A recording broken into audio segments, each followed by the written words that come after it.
سوال ہے جو ہمارے بھائی نے کیا ہے کہ حکام کے اوپر تنقید کرنا یا حکام کے خلاف آواز اٹھانا یہ منہج سلف میں ممنوع ہے، اس سے منع کیا گیا۔ لیکن ہم یہ دیکھتے ہیں کہ بہت سارے علماء ترکی کی حکومت کے خلاف یا ایسے ہی دوسری مسلم حکومتوں کے خلاف کچھ باتیں کرتے ہیں، تو یہاں پر حکومت کے خلاف بغاوت کرنا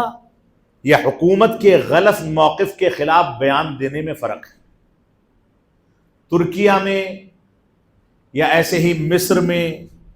یا دوسرے مقامات پر جہاں مسلم حکومتیں قائم ہیں،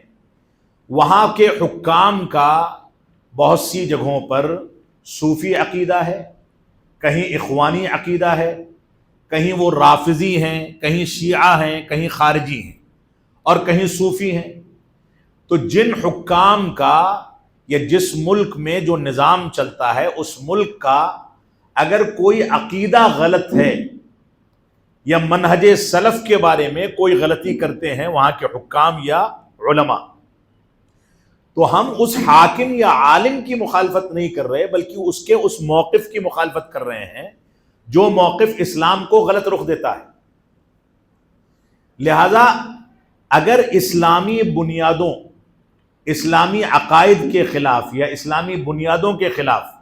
کوئی عالم یا کوئی حکومت کوئی غلط بات کرے گا تو ہم اس کے خلاف بغاوت کے قائل تو نہیں ہیں، لیکن اس کی غلطی پر لوگوں کے سامنے تنبیہ کرتے رہیں گے تاکہ اس غلطی سے متاثر ہو کر کے کوئی اس کا شکار نہ ہو جائے۔ تو یہاں پر دونوں چیزوں میں فرق ہے۔ ایک چیز یہ ہے کہ حکومت اگر مسلم حکومت ہے قائم شدہ، اس کے خلاف بغاوت کر دی جائے، بغاوت کرنے کی گنجائش موجود نہیں ہے، بلکہ اس کے سلسلے میں تفصیل ہے۔ علماء سلف نے جو تفاصیل نصوص شریعت کی روشنی میں ذکر کی، بغاوت کرنا دوسری چیز ہے اور غلط فکر کی تردید کرنا دوسری چیز ہے۔ غلط فکر کی تردید ہم اس وجہ سے نہیں کرتے کہ فلاں نے ایسا کہا ہے، بلکہ غلط فکر کی تردید ہم اس وجہ سے کرتے ہیں کہ ہم حق سے محبت رکھتے ہیں اور اسلام کا دعویٰ کرنا چاہتے ہیں۔ اسی وجہ سے بعض علماء نے کہا ہے وَلَكِنَّ الْحَقَّ أَحَبُّ إِلَيْنَا مِنْهُ۔ بعض علماء سے جب غلطی ہو گئی تو انہوں نے کہا کہ اس عالم دین کا مقام بہت اونچا ہے، اس کو رب کائنات نے بڑا اونچا مقام عطا کیا تھا، لیکن اس نے فلاں مقام پر دین کی تعبیر میں فلاں غلطی کی ہے، لہذا ہماری نظر میں